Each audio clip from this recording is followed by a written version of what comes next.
Namaskaram. Good afternoon, everybody, to all the delegates, faculty members, and the students present in the auditorium. I, Hasini, the student of GITAM deemed to be university, pursuing major in BBA BA and minor in Kuchipudi, welcome you all in enhancing lecture on ancient Indian art in a postmodern world, an east-west view by Dr. Roxanne Kamayani Gupta, who is a scholar, author and dancer from USA. I am delighted to welcome her to GITAM Vishakhapatnam. As we commence today's event, let us begin with the moment of illumination, today symbolic and literal. I now invite our esteemed delegates, Dr. Roxanne, Professor Nalini Madam, Malyada Madam, and Professor Balkumar Sir, the Dean of Campus Life deemed to be University, to light the ceremonial lamp.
गणराजेन रक्षितोऽहं गुणिजननुतपल्लवपदेन गणराजेन रक्षितोऽहम्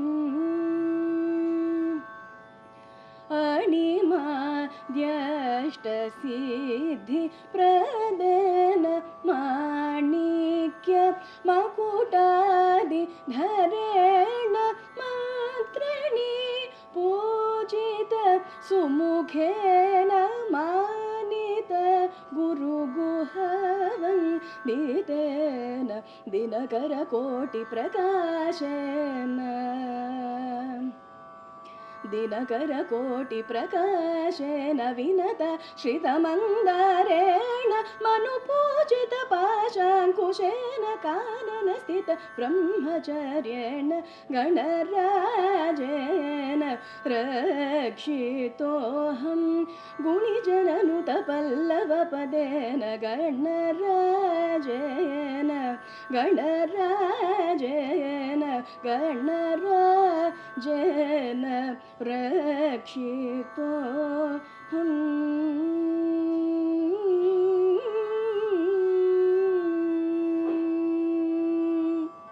Thank you.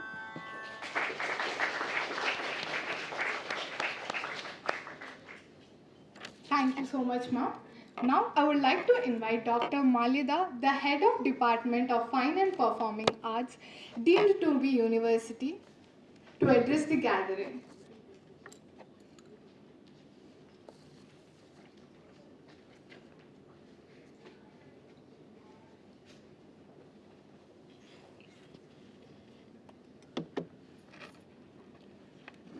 Sabha Saraswati Namaha, Sadgurubhyo Namaha, Namaskaram to one and all, and a warm welcome for today's guest lecture on ancient Indian arts in a post-modern world, an East and West view. I thank Dr. Roxanne Kamayani Gupta for taking her precious time out and coming here for giving an insightful talk on ancient Indian arts. Thank you, Professor Balkumar sir and his family, Professor Nalini ma'am, my mother sitting here in the audience, and all our minor students.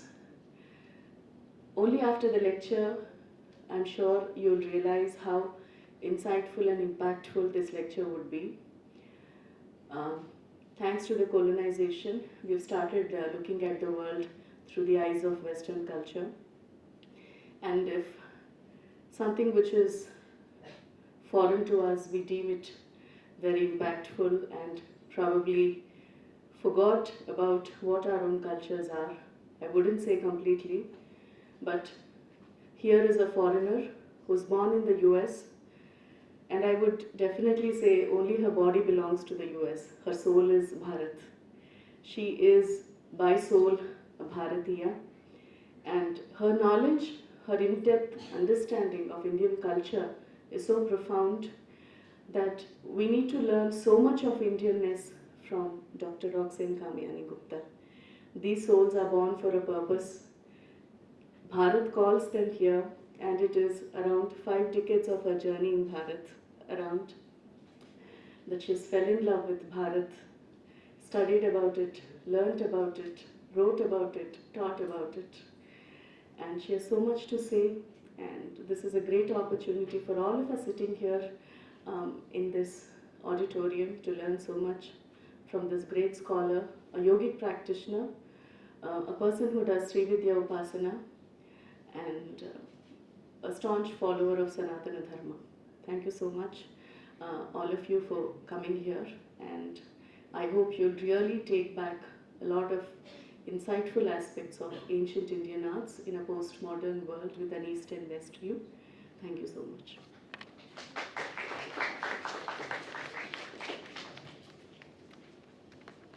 Thank you so much, ma'am. I would request Professor Nalini Madam, Senior Professor, Department of Psychology, to kindly address the gathering.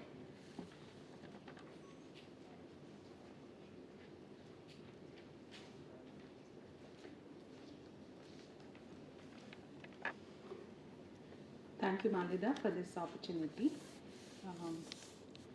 Well, prehistorically and in known history, the Indian civilization from the Paleolithic times to the Indus Valley and onwards, almost up to the 10th century, has witnessed a rich tradition of art in its various forms, be it dance, music, theatre, painting, sculpture, and architecture. The tapestry is not just rich, but is also educational, inspirational, and more than anything, to this day, is pragmatic. The legacy is rich and enduring and has over the centuries also proved to have scientific value. More importantly, it had been influenced by and has inspired other artistic traditions.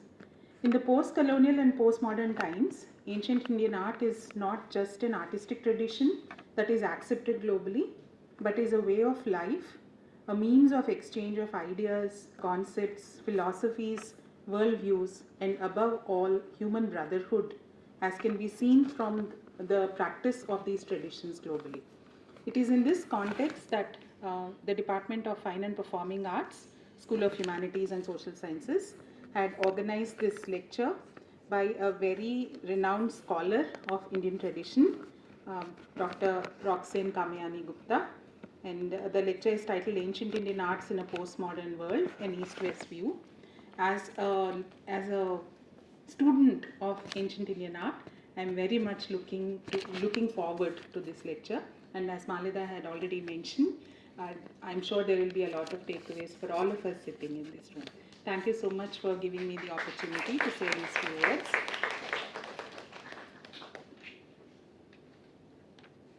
Thank you so much, ma'am.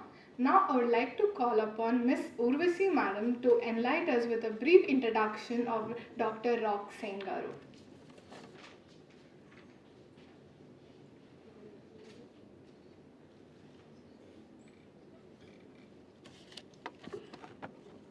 Dr. Roxanne Kamayani Gupta is a scholar and a retired professor of comparative religious studies and anthropology. She has done PhD from Syracuse University. Born, raised, and currently residing in the Finger Lakes region of upstate New York, she began her study of classical Indian dance under Andhra Guru Sri Nataraj Ramakrishna in 1972. Since 1983, she has been the disciple of Kuchipudi Guru Bala Kundala Rao, first at the Kuchipudi Art Academy, Chennai, and later in Visakhapatnam at the Kuchipudi Kalakshetra, and presently at Kuchipudi Kalakendram. a teacher of yoga, Roxanne is an initiate of Kriya Yoga and the Sri Vidya tradition of Devi or goddess worship, and the founder of the project Surya Namaskar for world peace. As an anthropologist, she has published many articles and book chapters on Indian culture, art, and spirituality. She also produced a documentary, Balakka, Dancing with Tradition, about her guru in the year 2014 with Dulam Satyanarayan. She is also the author of a book, A Yoke of Indian Classical Dance, The Yogini's Mirror in a Tradition in 2000, in which she discusses the spiritual aspects of Indian classical dance. Thank you so much, ma'am, for your presence with us. Now, I request Professor Nalini, the very senior professor of Psychology Department and a very close figure with the Department of Fine and Performing Arts, and Professor Balakumar, the Dean of Student Life, to come on the dais and felicitate our esteemed guest, Dr. Roxanne.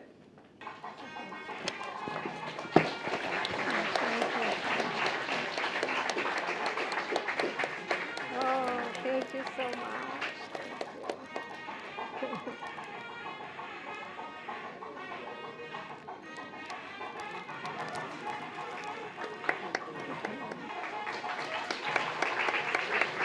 It's truly an honor for me to address all of you, and I gave a lot of thought to what I would really like to say to students of art in India today.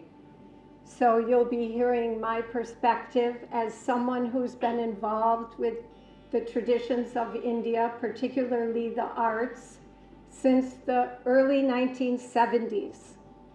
So this places me not just in your parents' generation, but really in your grandparents' generation, which is still a little hard for me to believe, but it's true. I was a student like you in a university as a freshman when I fell in love with Indian culture.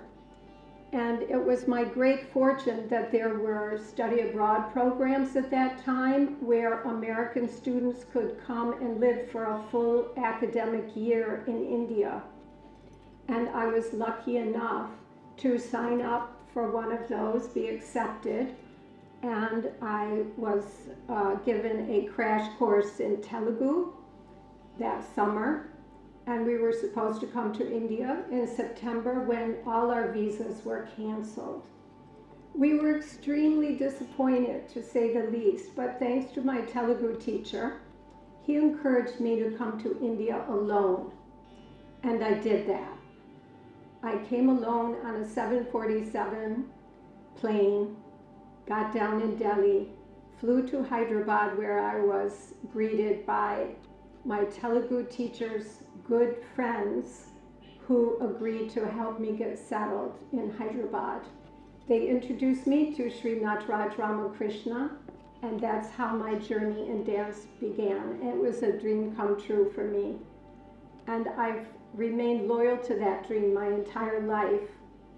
And here I am today in front of all of you, sharing some of the views that I have come to over a lifetime of involvement with Indian art and culture, although I belonged very strongly as well to American culture in which I was raised.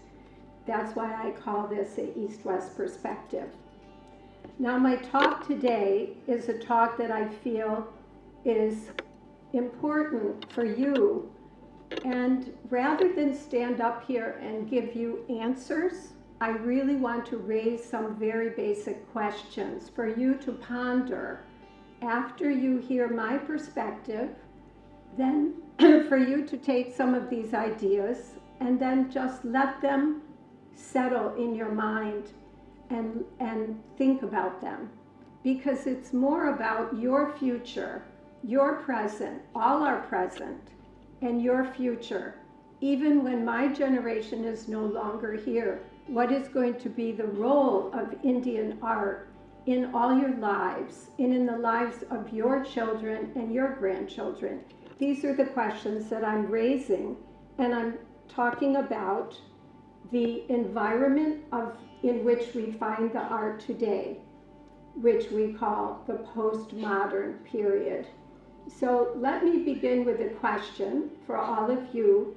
How many of you are familiar and actually have either studied or used the term postmodern?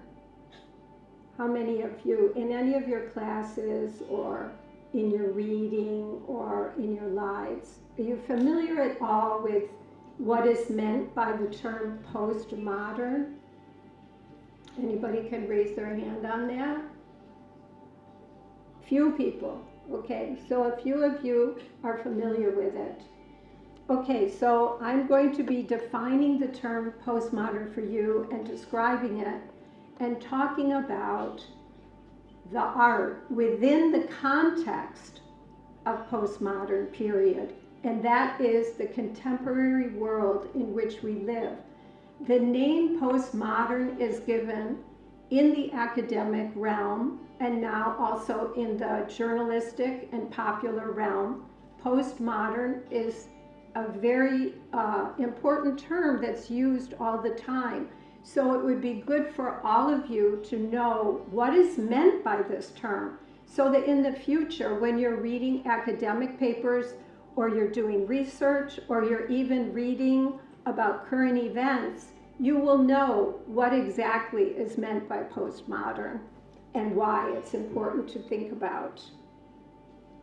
So when I talk about context and that art exists in a context, what am I talking about? Art is the text. Whether we're talking about literature, painting, performing arts like dance, music, vocal music, that's what we would call the text. The context is the environment in which this text exists. The text is changed by the context in which it is performed. Let me give you an example. If I, as an American, dress in an Indian costume and I perform Indian dance in my country for an American audience, which is basically what I've done my whole life, the art becomes something different than if an Indian-born artist performs for an Indian audience, either in America or in India. So the relationship between the performer, the place that this performance is taking place, and the audience, these are all components of performance that actually change the text, change the art. And I want to talk about that before I get into what context we find today. So, you know, it's just like we ourselves, we exist in different contexts and we become different. Like how you are with your friends, you're in one context.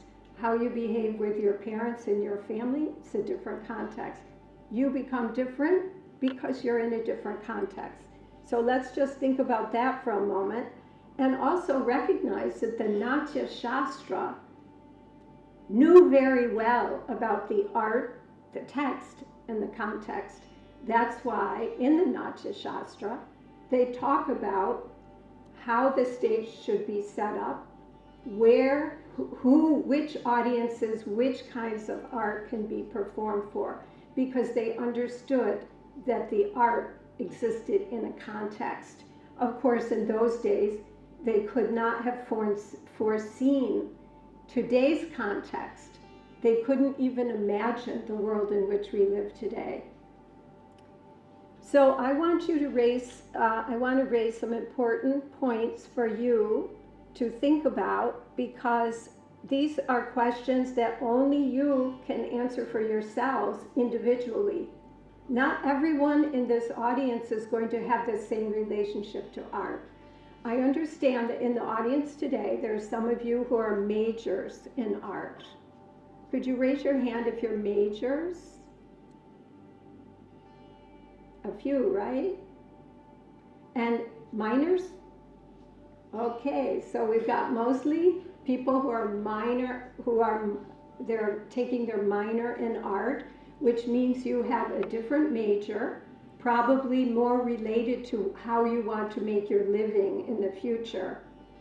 It doesn't matter whether you are a major or a minor in art, the same questions apply, and that is, what is the role of art going to be in your life, and what does this art offer you?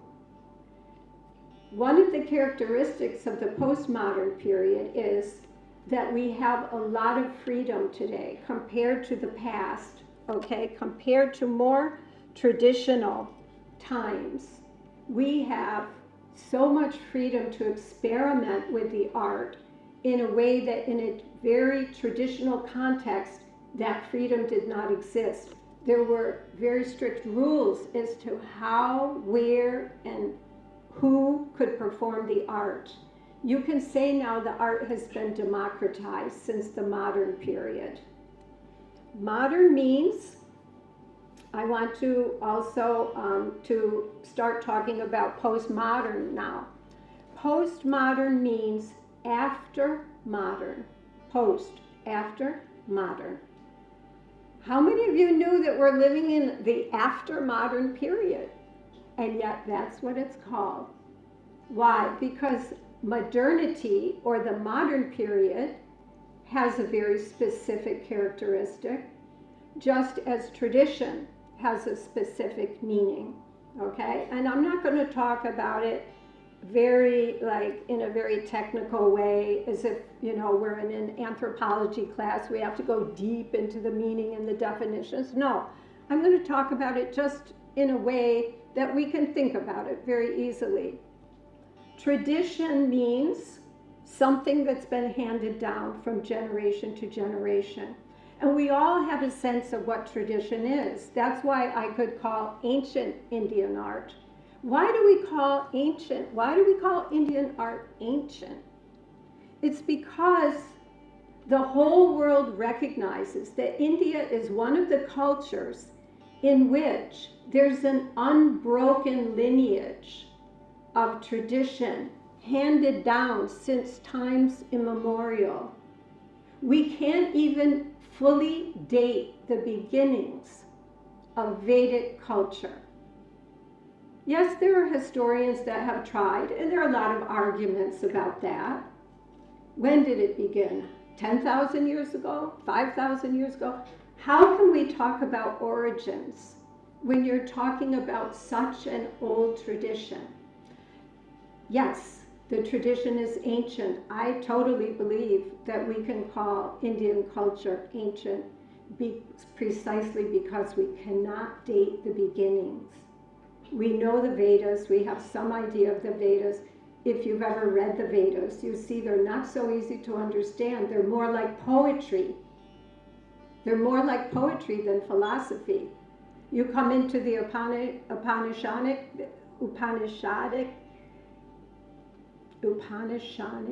traditions, and you get philosophical thought, then that develops, and then you have the Puranas, you have stories. All those texts speak to different periods of time. So we know that ancient Indian culture was transforming, was changing, was flowing with the times. But at the same time, there were certain core principles that existed, that still exist today as at the heart of Indian culture. And this is your heritage. This is your heritage in your lifestyle. This is your heritage in the environment in which you've been raised. This underlies even the modern films. There are currents of tradition that come to you just like very naturally from the environment in which you're living. At the same time, we can see the ways in which the art has transformed greatly from tradition to the modern period. So what do I mean by the modern period? Well, when you think about the colonial period, or even earlier, during the Muslim invasions, okay, there was a culture that existed here And then you had the incursion of new viewpoints, new judgments about those traditions, and a struggle for ideology, for values, for philosophy, even religious struggle. Is there one God or are there many gods? These are all concepts, ideas that influence the way you live your life. So even though the worldview, we call the worldview is the big picture of what life is about, the meaning of life, how we should live in accordance with that meaning, those worldviews clashed. I don't know if you've ever heard of Huntington. He did a very popular, it was very popular in Western universities, called Clash of Civilizations. And he talked about the differences between the worldview, the Western worldview, and the Eastern worldview, Chinese, Indian. And he defined history as clash of civilizations. But we can also define history as blending of civilizations. So it's not as if Indian culture was never influenced by any outside cultures. There was a lot of give and take between Chinese culture and Indian culture, and there were changes. But still, the core of Indian culture has been preserved down to the present time, and the arts express that common core, the classical arts in particular. What happened during colonialism? Let's talk about when the British came. The British came to India, and believe it or not, the first wave of Westerners who came to India, they came as businessmen, the East India Company. They came for the goods. They came for the riches. They came for the things that they didn't have in the West. And they set up trade between Europe, England, Europe, and India. And you know, anyway, Columbus was looking for India when he discovered America. You all know that, right? Yeah, that's why they call them Indians. The natives there got called Indians, wrongly. So the trade company, the first businessmen that came to India, they went crazy for India. They started dressing like Indians. They learned the language. They wanted to know about the texts. They used to hire the best Brahmins to teach them all about their traditions, Indian tradition. And then back home in Europe, the government started to get nervous. What? Why are these people going there and they're marrying Indians and they're dressing like Indians and they're hiring Indian dancers to come and perform for them? What is this? Then it switched and the government said, no, we're nationalizing it. We're changing it. We don't like this business of these people coming and going crazy over India. We'll set up government. That's when they sent in the troops. That's when they sent later the missionaries. That's when they started sending the British women into India to marry the British men who were here, because they didn't want more intermarriage. That's when the real hardcore colonialism began, and when they set up those hardcore divisions between the Indians and the Westerners. It was an artificial division. The people themselves on the ground were all about learning about the other. But the governments, they had to set up the barriers. And then you know about the colonial period, all the injustices of the colonial period, and the robbery that took place. Wherever there's colonialism, it still goes on today. But the people want to connect with each other and learn from each other. And even the religions learn from each other. You know, in America, if any of you are students of American history at all, I don't know why you would be, but there's something called the American Transcendentalists. Why are they called that? This was in the 1800s. The Unitarian Church in America is the result of the American, very scholarly people learning about India, reading the translation of the Vedas and the Upanishads, and being influenced by them. They even started a new branch of Christianity called Unitarianism because of that coming together. So I'm just trying to complicate your view a little bit of colonialism. It worked both ways. It worked in terms of injustice, and it also worked in terms of people coming together. But we're still talking about the colonial period. The post-colonial period was when the colonists were forced to leave. You know that story. Gandhi, the resistance, Bose, the resistance movement, the colonialists left. Okay? After the colonialists left, we call, if you're studying Indian culture like I did, it's called the post-colonial. After the colonial. What happened in India in the post-colonial period? India came into its own. Then the struggle began. We're now a modern nation. This is when modernity came. This is the modern period. Like in the 50s, 60s, 70s. This is when I was in college, in the 70s. And I used to attend the Hindi movies. Once a month, all the Indian students going to my university, and we had many, they would show films in the law library once a month. And I would go, and my eyes would be big. I had never been to India, but I would see those, old movies with Shashi Kapoor and Devanand and all those things. And my eyes, I didn't want to blink. I fell in love with that India, and I couldn't even barely dream of ever going to India, because I did not come from a wealthy family. Came from a very ordinary middle-class family. So how can I go to India? Because my education allowed me that.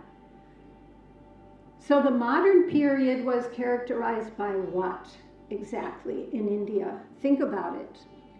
I don't know how much you people think historically, but it's important. History is important, because only by knowing the past you can know where you stand today.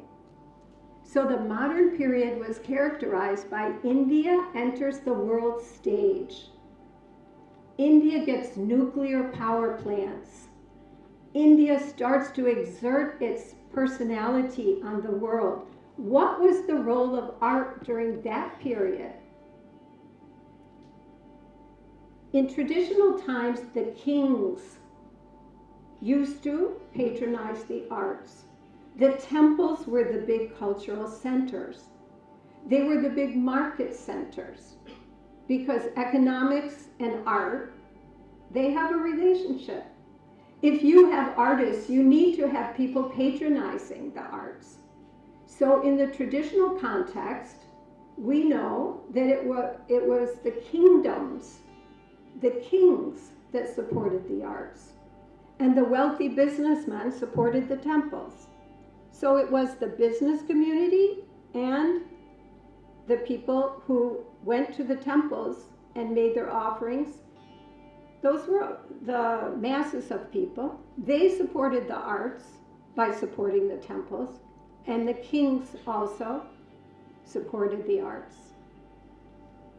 An elite audience enjoyed the classical arts. There were other forms of entertainment that had elements of the classical performed for the average people. Some of the arts were performed in the temple, some in front of the sanctum, some in the halls, the dance hall, and some outside the gates, outside the sanctum, outside in the courtyard for the ordinary people. Different arts for different audiences, different arts in different contexts. Now come to the modern period. What happened to art during the modern period? In the modern period, art became India's ambassador to the world. That's how I happened to see a Kuchipudi dance performance at my university, because the government itself took over the patronage of the art in the modern period. Sangeet Natak Academy and the other government institutions that decided to preserve the arts. And they started sending troops abroad. There are also private people that have the means to do it. And they went through the world, performed in different countries, and awakened the world's eyes to the beauty and the depth of Indian art. What do I mean by depth? It's not just an entertainment form. The art carries the basic values of the culture so that people, and I've had this experience performing for Indian audiences and for European audiences, people who know nothing whatsoever about the art, they pick up, what, there's something going on here. They know that it has a spiritual side.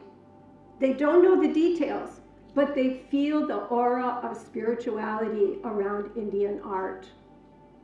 It's something different for them, something exotic, you can say. Exotic means what? It means exo, means outside experience. Outside my experience is exotic to me. It's something strange to me, but wondrous. They're awestruck. So during the modern period, Indian art became something different. It shifted. It was no longer performed primarily in the temples or in the courts of the kings. It was no longer performed primarily in the village, for village festivals, though those things were still going on to some extent, not the temple dance, because of, as you know, that was outlawed by the British. We almost lost our dance traditions under colonialism, but thank God they were saved. If you think about Rukmini Arundale, we give so much credit to her for making Bharatanatyam respectable. But do you know who backed her up? It was the colonialists. It was the Theosophical Society. She was married to one of the top men in the Theosophical Society. The Theosophical Society was a Western organization located in India with their headquarters in Madras, Chennai. And they preserved so many aspects of Indian spirituality and dance and art. Again, even during the colonial period when the government was most colonial, there were Westerners who were fighting for Indian tradition, even back then. You come to the modern period, and Indian arts became the ambassadors to the world. But the stage became the main place that the arts existed. The stage, the theater, and the museums. So modern period was a very rich period for the development of the arts. And you know, the Beatles came. It was also the time when the spirituality started to take the front row, and Westerners became very interested in yoga. Do you know that when I first came to India, I was discouraged from doing yoga? At first, I wasn't very interested in yoga. I said, I have my dance. Why do I need to do yoga? But then I started looking, no, there's something there in yoga. And the spirituality of the art itself got me more interested in yoga. So I started learning yoga, and my families, because I have to say that I didn't have any other Western friends around me. I only had Indian friends and Indian families that totally took me into their lives, that fed me, that taught me everything, taught me how to wear a sari, how I should behave. I can never repay the debt to those families. But they did not encourage me to do yoga. They were afraid, oh, she shouldn't become too spiritual, you know. Now India, even Indians are doing so much yoga. So look at how many changes have taken place. even from the modern period to today, which I'm going to get into now. Why do we call it the postmodern? And what is the characteristic of the postmodern? Well, one of the characteristics of the postmodern is that all the old categories, all the old traditions are being questioned, are being challenged, are being turned on their heads. Okay, compared to the modern period, it's like a revolution has taken place. What has caused this revolution? I think it's the development of technology in combination with capitalism. There are many philosophers of the postmodern period that say that the changes that have taken place between the modern period, that from the 60s, 70s, starting in the 80s, are related to late state capitalism. More concentration of wealth into the hands of fewer and fewer and bigger corporations. When I think of India and the big changes, they came about when Bill Gates came to India and he set up the call centers and he set up a lot of jobs for the young people. And if you think about it, one of the characteristics of the postmodern period is that even time is not what it used to be. Because when you have thousands and thousands of young people taking American names and staying up all night on the phone talking to people in my country to make a living, making their own income for the first time ever, that young people started making more money than their parents. You have all the ingredients for a social revolution. And now all aspects of it are positive from my point of view. Because I remember when these changes first started happening, and even the young people that were staying up all night pretending to be American, learning how to talk with an American accent so they could fool the people in my country that they were really in America. And actually they didn't fool anybody, but that was what the companies taught them to do. They were out of sync with their own culture. They were supposed to sleep during the day and be up at night. And what did that do to their own biorhythm? What did it do to their psyche? What did it do to their identity? There have been films made about it. But this is the postmodern period, where even the sense of time is changed. Why? For money, for the purpose of money. So one of the things you can say about the postmodern period is the change in values to an emphasis on consumerism and materiality, material goods and money, and the status that comes from that. That's the emphasis in the postmodern period. Was that the emphasis in the modern period? No. In the modern period, the emphasis was on nationality, Indian nationalism. We are proud. We now have our independence. We're going to make the best country ever. We have high expectations to deal with the social problems, the upliftment of women, the upliftment of lower castes, the upliftment of all the groups that have felt that they are repressed. That was the dream of the modern period. Postmodern, a lot of changes in the core values. So if we look at the arts, how does that influence the arts?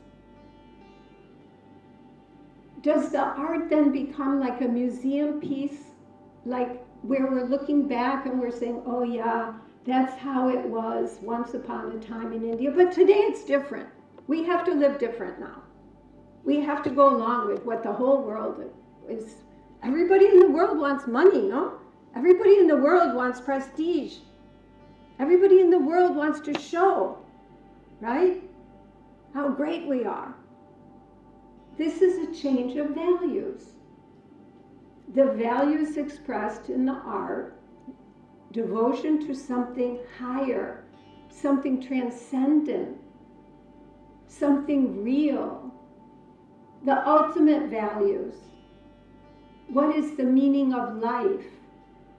Those were the questions that art dealt with in the traditional period, in the modern period, and to some extent still exist today. It's still there, but the context is different. Let me give you an example. A very famous family in India just had a big bash wedding, international wedding. Maybe you know that family. I don't want to name them. But it was all over the news, even in my country, how much money they spent, how many days it went on, what clothes they wore, who attended, who came, how many parties they had. They hired a Western pop singer. I heard something like they paid him like $3 million to sing for half an hour, something like that. 2 million, what difference? Millions he got paid to sing, I think at the Sangeet or something, for a few hours. Think of what they could have done with that amount of money in terms of supporting the arts in India. In the past, the Tatas and the Birlas, okay, these families, and there were other big names, Kirloskars, different industrialist families. During the modern period, what did they do with their money? They didn't go around showing off their fancy clothes and all. They lived very simply, actually. And they put their money into building temples, doing charitable works, supporting the arts, because they would have felt embarrassed to show off all their wealth in the face of the people in this country that needed just basic survival. They had that sensitivity. Those were the values of the modern period. So you have to contrast now the values of the postmodern period. And each of you has a choice to make in your lives as to what values you are going to live by. And the art, your involvement with art, you're learning about the art, you're going into the depth of the art, and you have a fantastic department here for going deeply into the art, the history. I've heard Malyada's talks online. And all of the members of this department have very strong backgrounds in the arts, looking at them deeply. So you are in a uniquely strong position to get a really good, solid foundation. But beyond that, when you leave this university, you will have choices to make about what role the arts are going to play in your life, which arts are going to play what kind of role. Are you going to also have your children learn about art? Are you going to raise them with art? Or are you going to just take them to the movies, let them see whatever movies are out? One of the things I've noticed, which is very postmodern, okay, is watching the Telugu films now, like Pushpa, which I loved Pushpa 1. I have not seen Pushpa 2. I've heard different things about it. But even though I loved it, I couldn't help but see what is the message here. The message in too many of the films that I've seen, Telugu films now, is that the crooks, the criminals, are the heroes. It's all about how to beat the system, how to cheat, how to get the money, how to win. And in the end, you notice the hero always comes out smelling like a rose. Oh, he said he's sorry, so it's okay. But what are the values You think critically when watching these films, because film is also an art. It's not a classical art, but it's an art. What are the messages? What are the values? Are these the values you want to raise your children with? How do we hold on to the core of what makes India special in a postmodern period? A period in which all the old traditions are being questioned, are being turned on their head. Okay, there were a lot of reforms that needed to take place in Indian society. The liberation movements are great. There's no doubt. We have a responsibility to address the injustices that exist and will always exist in our societies. But at what cost? What do we save and what do we get rid of? When I was raising my own son, I have one son.